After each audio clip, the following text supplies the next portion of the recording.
Canto 10. Farinata and Cavalcante do Cavalcanti. Discourse on the knowledge of the damned. Now onward goes along a narrow path between the torments and the city wall. My master and I follow at his back.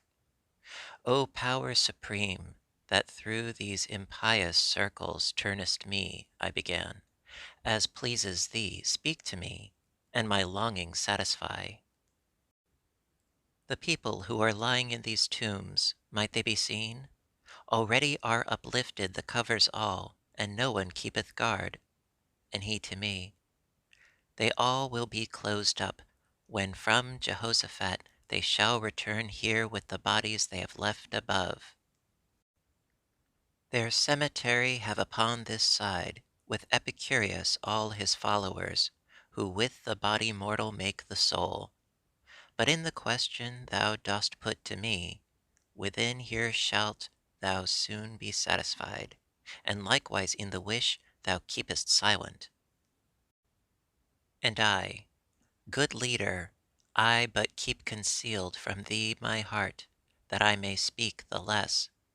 Nor only now hast thou thereto disposed me, O Tuscan, thou who through the city of fire goest alive, thus speaking modestly, be pleased to stay thy footsteps in this place. Thy mode of speaking makes thee manifest a native of that noble fatherland, to which perhaps I too molestful was. Upon a sudden issued forth this sound from out one of the tombs, wherefore I pressed, fearing, a little nearer to my leader. And unto me he said, Turn thee, what dost thou? Behold there Farinata, who has risen.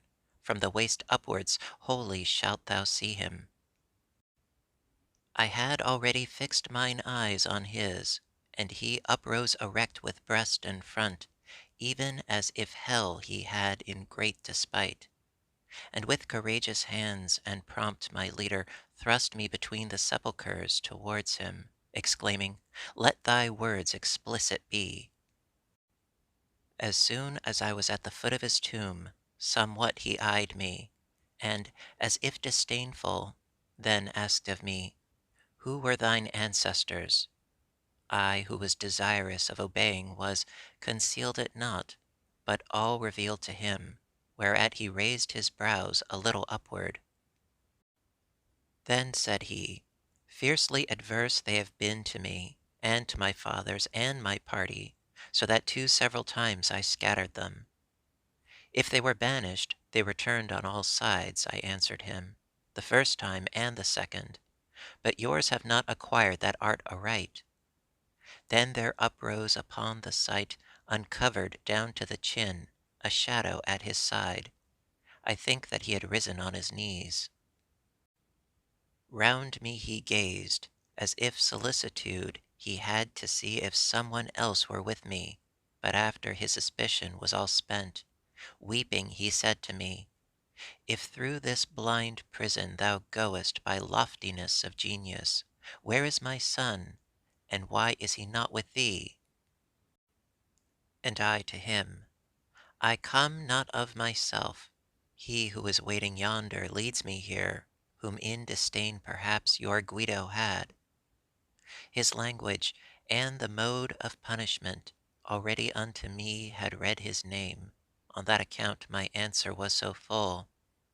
Up starting suddenly he cried out, How saidst thou, he had? Is he not still alive? Does not the sweet light strike upon his eyes? When he became aware of some delay, which I before my answer made, supine he fell again, and forth appeared no more. But the other, magnanimous, at whose desire I had remained, did not his aspect change, neither his neck he moved, nor bent his side. And if, continuing his first discourse, they have that art, he said, not learned aright, that more tormenteth me than doth this bed. But 50 times shall not rekindled be the countenance of the lady who reigns here, ere thou shalt know how heavy is that art.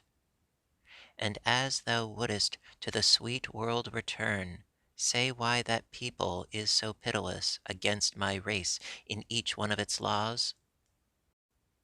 Whence I to him, the slaughter and great carnage which have with crimson stained the Arabia, caused such orisons in our temple to be made. After his head he with a sigh had shaken. There I was not alone, he said, nor surely without a cause had with the others moved. But there I was alone, where every one consented to the laying waste of Florence, he who defended her with open face.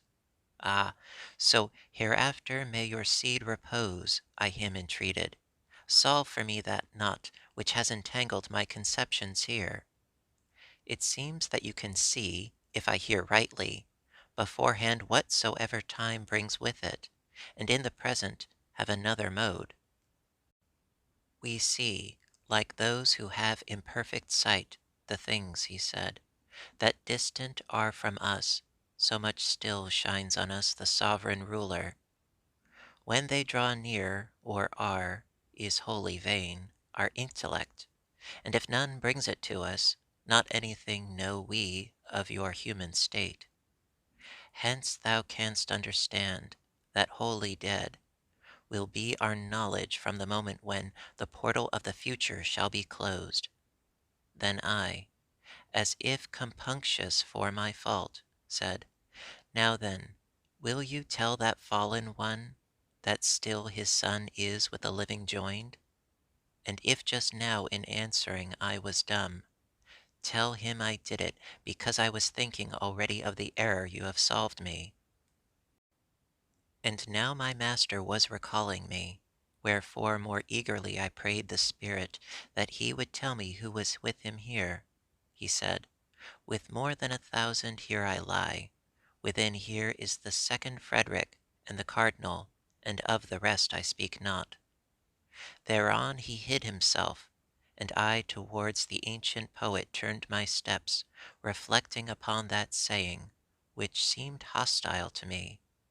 He moved along, and afterward, thus going, he said to me, why art thou so bewildered? And I in his inquiry satisfied him.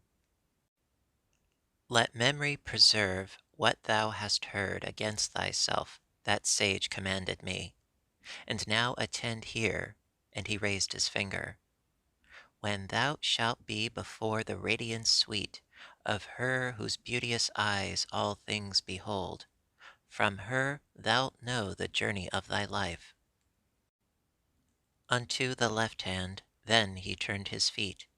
We left the wall, and went towards the middle, along a path that strikes into a valley, which even up there unpleasant made its stench.